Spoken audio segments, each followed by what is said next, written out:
Hi, everybody, and welcome to the second half of week 4.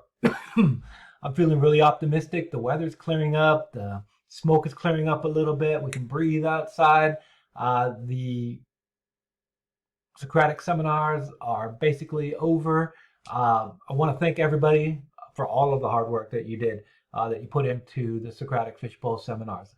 The conversations were simply a delight, a pleasure to sit into and to be a part of. Uh, I do want to apologize for the sound quality on some of the videos, most of the videos. I'm not sure exactly what happened at this point in time. I'm going over my procedures and my setup and trying to find what is different in the setup that I did for this set of Socratic seminars and the setup that I did for previous Socratic seminars. It didn't have that audio problem. I think I have figured it out, but it's too late for us at this point in time for this Socratic seminar. There's nothing I can do to go back and fix the sound. I really do apologize because so many good ideas and thoughts kind of got lost there. So um, one silver lining to this cloud is that everyone in those discussions got to have a really good discussion with your peer group, right? And so that's really the biggest point that I wanted to kind of express and get across. And so that's where I'm really see a lot of value in the Socratic seminar. So you guys did phenomenal. Do your best. Obviously, just do your best with responding.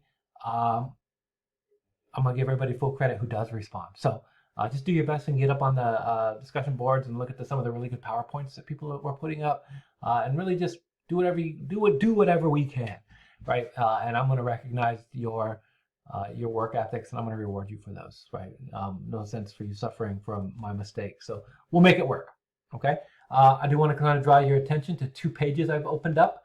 I opened up C.14 and C.15 for us to really get started writing this essay. I'm excited. There's so many cool, interesting interpretations running around between all of my sections that is just invigorating.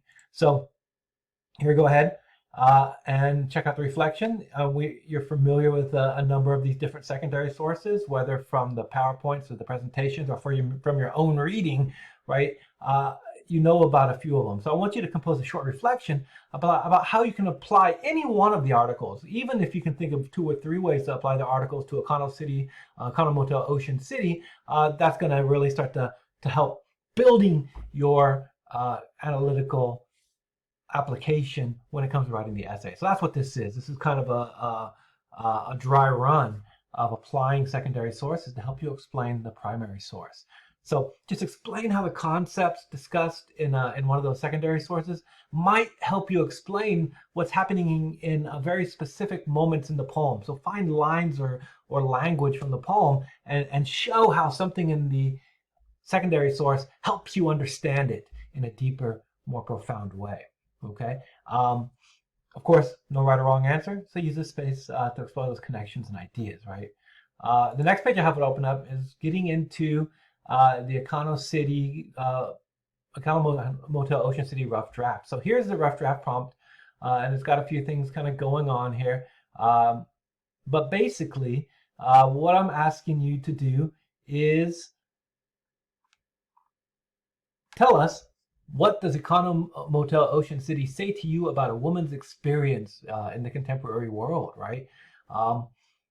Quite as simple as that, right? I'm leaving it fairly open so that you can explore from your own perspective, right? And we've seen so many awesome perspectives.